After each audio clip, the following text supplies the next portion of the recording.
and he's going to house it. It's amazing. Absolutely amazing.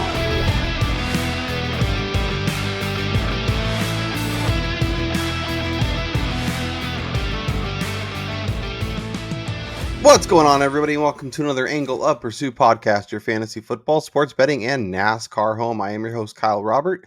You follow me on Twitter at NotoriousKRO. We're here to break down yet another NASCAR race as we get into the Elite Eight, the field of eight. We're down to 8 drivers. Brian Twining. What's up, Brian?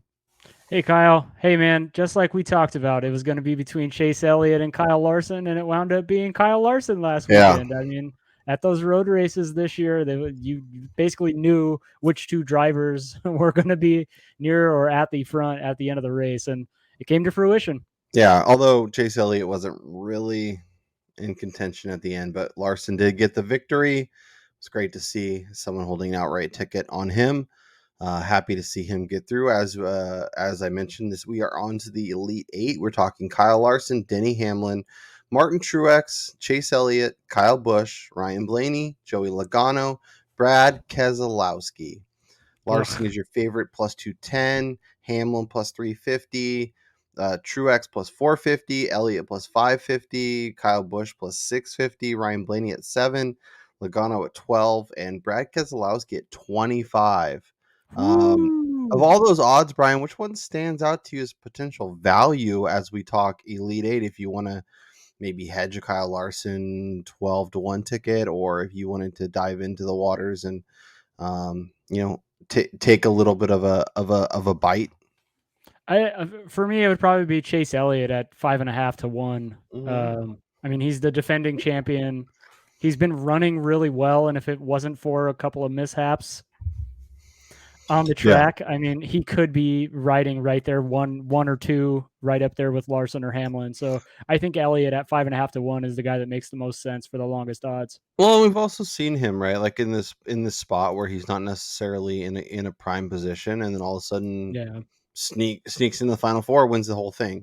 I like Ryan Blaney a lot. You'll hear that, and it's probably silly. I don't know if he's quite ready to take down the whole thing, but it's just the tracks that we're going to be going to, I feel like set up really well for him. Logano at 12-1 too. I'm a sucker for those 2 drivers, but there's a ton of value. I don't know that they're that much, like, especially Logano. Like, I guess he has to perform a little bit better, but like to be a double Kyle Busch or Chase Elliott, that seems kind of aggressive. I think the reason for me, like a guy like Blaney, Logano, or Keselowski are kind of, I'm not even really entertaining them, is the fact that the Fords this year have not shown the ability to consistently run near the top. It's basically been either Hendrick or, the Joe Gibbs cars, which, I mean, when you're looking at the final 8, 2 Hendrick, 3 Joe Gibbs, it just shows you like how good those teams were this season.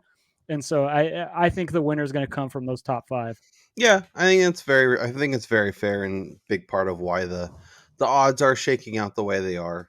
We told you to get Hamlin at what, 7 or no, it was 7. It was 7-1, I think. Yeah, and then Truex I think was pretty high too, and they both ended up winning races, and all of a sudden here we are. So let's talk Autotrader, EchoPark Auto 5,500. There's just too much going on. It might as well be the 5,000. It's a big race. It's a big race weekend down in Austin, Texas. We have the EchoPark Texas Motor Speedway for NASCAR. We also have F1 in town at the Austin Grand Prix or whatever it's called. So if you're a race fan, Texas is the place to be this weekend. Kyle Larson wins a race. Now he's the outright favorite once again, plus 340. Denny Hamlin at 6, Kyle Busch at 7, Chase on down. Where are you looking? Where's your money going? Who do you like as potential race winners this week? I mean, I'm going to say it again, but how do you not just go straight to the top here with Kyle Larson at almost 3.5 to 1? We talk about it all the time. Like, it's really hard getting on the favorite, but he's just been so good this season.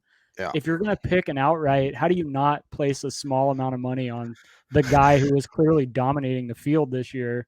And then outside of him, I don't really have a lean on any particular driver going into this race. I do think that Chase Elliott has something to prove. He's not the greatest here or at these kinds of tracks, but with the last 2 races finishing the way that they did, I think that Elliott is going to be there to try to prove something to the rest of the field. And then Denny Hamlin, who has been riding, inside the top 5, inside the top 3 pretty consistently over these playoffs, is also a guy at 6-1 who should be garnering a little bit of attention. But outside of like Larson in particular, I'm really not going too heavy in the outright market. So I'm going to sound like a broken record, but Ryan Blaney at 9 and Joey Logano at 12%, a ton of value. Ryan Blaney in his last 6 trips to this track, 3 top 5s. I think he's third in terms of laps led. He has the 3rd best average rating. Has been incredible. Logano's right there, 3 top 5s, 5 top 10s. Not quite as many laps led, but also in the triple digits in terms of average rating. Both these guys run really well at this track. Both these guys run really well at intermediate tracks. It's just, I know what you're saying, but like when I see Larson at plus 340, even as good as he's been, versus someone like Kyle Busch who's at 7, like I would much rather back Kyle Busch at that number, even if it's just hard for me to get to that number when Larson and Elliott and Busch are all pretty close for me. Yeah, I can definitely see that aspect of it. I think for me, as we get closer to the end of the season, though, my thought process of taking the longer shot guy, it kind of gets shooed by the fact that these guys are now racing for playoff points to make sure they get into that Final Four, and we've seen Kyle Larson all season probably be the most aggressive driver in terms of trying to win every single race that he's in, while also seemingly avoiding most of the chaos that's happened behind him. I know he's had a couple of accidents, but I mean, for as many times as this dude's won, he's won 7 races this year. Yeah. For how aggressive he is, I can't help but think that the close to 3.5 number for him as the clear favorite is still decent juice. I mean, I'm looking at intermediate tracks over on driveraverages.com, which includes Atlanta, Kansas, Darlington, Charlotte, Texas, Nashville.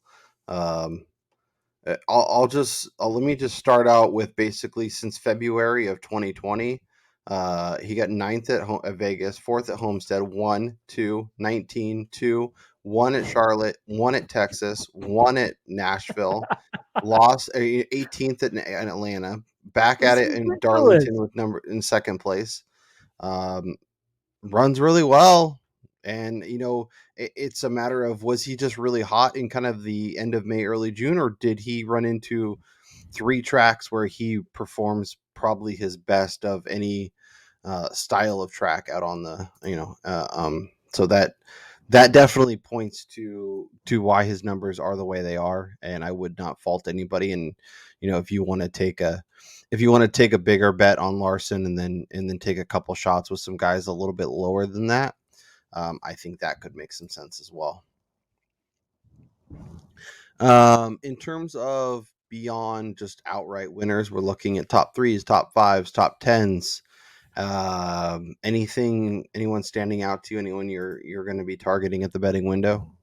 Well, I mean, there's a couple of guys. There will be a slight crossover into my DK lineup, but one of the guys is Kurt Busch, who he's been driving really well at these kinds of tracks. I mean, got an 8th at Vegas last week. We saw him win at Atlanta. I went with Kurt Busch inside my DK lineup at that Vegas trip. He's finished inside the top 10 in 5 straight intermediate tracks as they're on driveraverages.com. And then the other guy I really like is Austin Dillon, who consistently runs like right outside the top 10, inside the top 10 for these kinds of tracks. He's sitting at pretty much even money to top 10, starting I think 15th. So I think he has some nice juice to potentially get that top 10 spot. And then Tyler Reddick starting inside the top 10. He's another dude who drives really well. He's shown a lot of speed. So the board is not really something I'm too pleased with for this race, to say the least. But yeah, Kurt Busch I think is my favorite out of those guys to go inside that number. But outside of that, there's not a whole lot of people I'm really targeting this week. So Ricky Stenhouse Jr. Oh no, Spinhouse. Oh yeah. In 7 of the last 10, I got this off of iFantasy Racing on Twitter.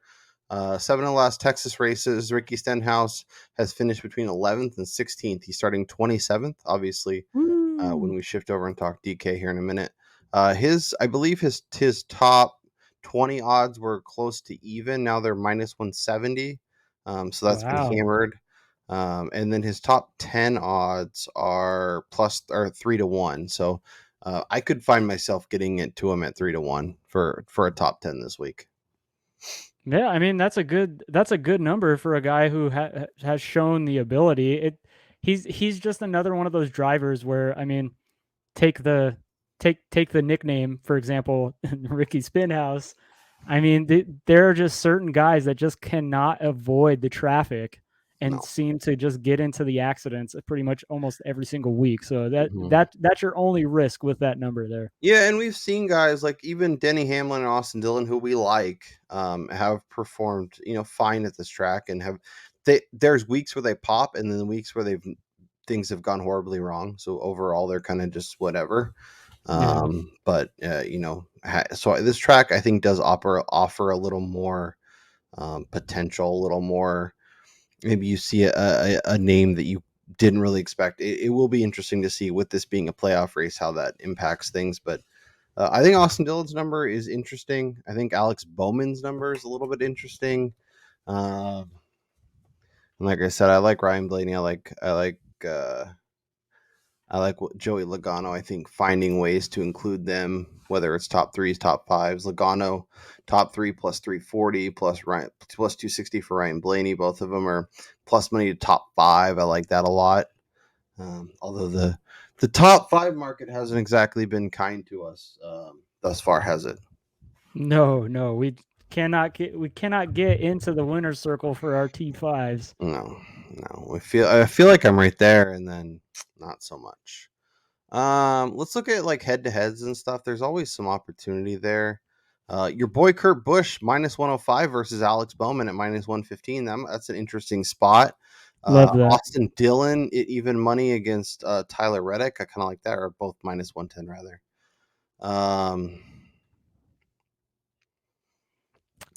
Okay, so going down the board, of course, it's going to be 2 of your favorite guys, but taking Joey Logano at plus 115 over Ryan Blaney here on DK, I think is a good number, considering Logano has been hot in these playoffs. As much as I dislike him in terms of betting for him myself in a head-to-head matchup, I'm not so scared of going to that market with him. Well, and I think these are good markets to use when we switch over and talk DraftKings, because often they're going to be in a similar price range, starting around the same spot. And if you see one guy getting a lot more juice than the other guy, you can use it 2 ways. You can use it as an opportunity to attack, or you can say, hey, maybe the field will be on there when I'm building my tournament lineups. If I pivot there and go with the other guy, and he ends up having a much better race, it could be the difference in between. You cashing a big ticket and not in a big tournament race. Yep. Shall we switch over and talk a little DFS, because I think there's a ton of really interesting conversations over there. Let's do it. I want to see if we have any crossover between. No crossover this week. I was really surprised to see your list. Actually, I think Eric Jones. Yep. Why do we do this to ourselves? Because we are gluttons for punishment. It's what we do. Eric Jones just runs really, really well. At 6,600, you can't avoid him. Obviously, the last race was not great, but before that, started 23rd, finished 6th. 2019 kind of stunk in this race. But the one before that, started 11th, finished 4th. Maybe we're jumping on at the wrong time, because if you look at his November 2018 race started 12th, finished 4th. He tends to run better when it's summer and not when it's getting colder, but it's still Texas. I still think he's fine in at 6,600. I think he offers a ton of value. As I mentioned with Ricky Stenhouse, I think he has the chance to pop in a big way. I think he could move up. I think he can gain you a lot of differential. He's led laps this track before. He's done lots of stuff like that. I think makes both sense. It makes a lot of sense. I went with Ryan Blaney, but if you wanted to pivot and go with Joey Logano, I think that makes some sense. They're both. So Blaney is 9,500, starting fourth. Logano is fifth at 9,100. So relatively same starting position, relatively similar upside. But Blaney is minus 140 in that head-to-head, where Logano's plus 115. So if you want to use that as like a tiebreaker, I think that makes sense. And then, I mean, Kevin Harvick at 10.9. I know he's the most expensive driver in DK player pool, but like, can't you just start your lineups there with him starting 24th? I just worry about the amount of people that are going to have him rostered Oh, this 100%. week, If you're especially playing looking at what cash, he's I done think at he's these a tracks. must play. If you want to get real aggressive and find a way to win, the big prizes in the tournaments, I think fading him is probably the move, although it's going to be hard to do. Yeah, I mean, starting where he is, and I mean how good he's been at these kinds of tracks, it's pretty much he's pretty much as close to a lock as you're going to have in like cash plays or 50-50s. Yeah. And there's so much value this week at the middle to the back half that I think getting someone like if he was like 11-2, it might be a little bit harder. But like Yeah. I was building a couple lineups earlier and I had no issues starting there and getting everybody else in that I like. Let's shift over and talk about the guys on your list, and we'll see what we can do. So start with Marty at 10.3. Yeah, I mean, Truex has been pretty hot of late outside of last week's road race where he got crashed out along with numerous other people. Prior to that, he was 4 straight top 10s. I mean, he's finished top 10 in 8 of the last 10 intermediate oval races according to driver averages. So he's got good success at these tracks. He's starting 8th. So I like the starting position here for him to move up a few points and maybe even lead a few laps. I really don't think he's going to win the race, but I like him to finish inside the top 5. Kurt Busch, we already talked about him, how successful he's been at these tracks. I just think that we're looking at a dude who starting 17th offers the ability to get inside that top 10, which he's favored to do. So you're going to get those placement points, and as long as he can avoid crashing, you're gonna cash with him.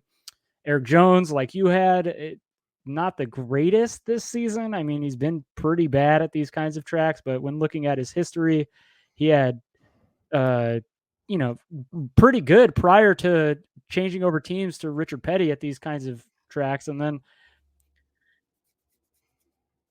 Corey LaJoie. What else is there to say about a guy who's $5,700 who is like the most consistently mediocre driver in the field? I know the last 3 of the last 4 haven't been great, but prior to that, he was consistently scoring over 20 fantasy points. And I just think at that number, starting 29th back near the no-name teams, I think that LaJoie has the speed to move into and close to the top 20 market. And so at 5,700, I had to go there again. Yeah, and if you want to play Harvick, if you want to start your lineup with Harvick and Larson, I think that makes, finding guys like LaJoie to fill out your lineup, I think makes a lot of sense. Currently building one right now, and yeah, I mean it was super. It's this weekend price. This week pricing is crazy. Like it's super easy to get pretty much anybody you want in.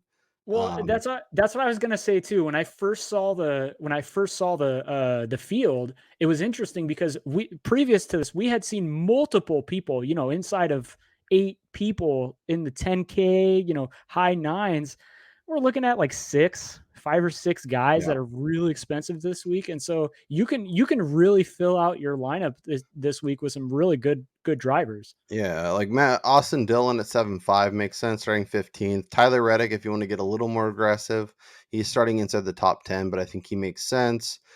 Eric Almirola, I mean, starting 22, but can't do it with him, man. Yeah, he's been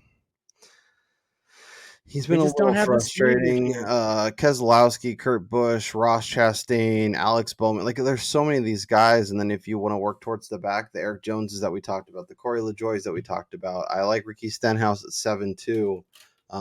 Like, I just built a lineup starting with Kevin Harvick and Kyle Larson to see where I can get.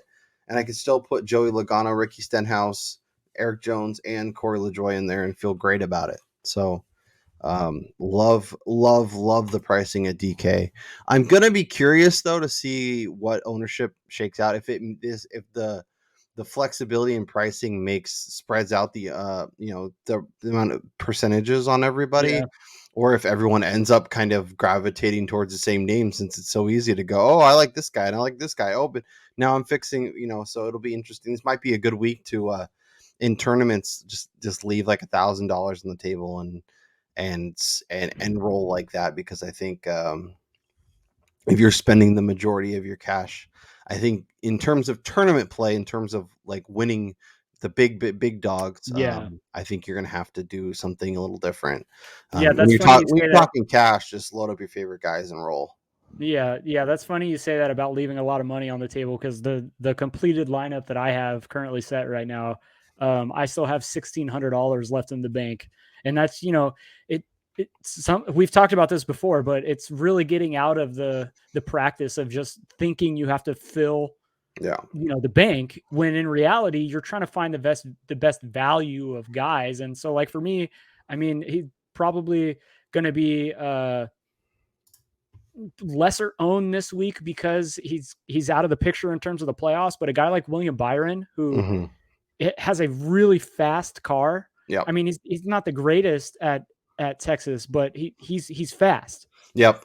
And And so I think if starting you want to 12, use someone like Harvick, I think leaving money on the table, maybe yes, going with a William Byron, who is priced around really, high, around drivers that are in the middle of the playoff, who everyone is excited about, making tweaks that way, I yeah. think could differentiate your lineup if you're looking to make it, to win, to enter tournaments. Now, if I you're think just trying to get into cash and get those 50-50s and build your yeah. bankroll, then just take the good guys and don't overthink it. Yeah, one more driver that I was really thinking about adding into my lineup, that's Christopher Bell, who, I mean, we went through a period this year where I was like completely out on him, and then all of a sudden he popped, Yep. and he's really been up and down he was really up and down throughout the playoffs, but last week he got a top 10. He's finished 8th. A couple races before that he had a 3rd. So I mean, he's another guy who he's shown the ability to run really fast, and starting 11th outside the top 10, right there with the rest of the Joe Gibbs cars. I Yep. mean, Yeah, and I think guys like Byron, guys like Bell, they want to finish the season strong, so they have good feelings going into next season, where they could be a playoff team, where they could yeah, advance beyond the into the Elite Eight, into the Final Four. So they want to keep that momentum going. They want to keep it rolling, and get 2022 off to a good start. So Brian, we talked a little DFS, we talked some betting, we ran through the odds, we talked some outrights. I guess there's only one thing and one thing only. What's your best bet for the Autotrader EchoPark Automotive 500? well, I led off the show with him. He's my number one guy in the DK stuff. That's going to be Party Marty. I'm going back to the well with him, and hopefully staying up late, drinking lots of champagne. I'm going Party Marty, top 3, plus 260. Like it. I like it a lot. I'm gonna go back to the top 5 market.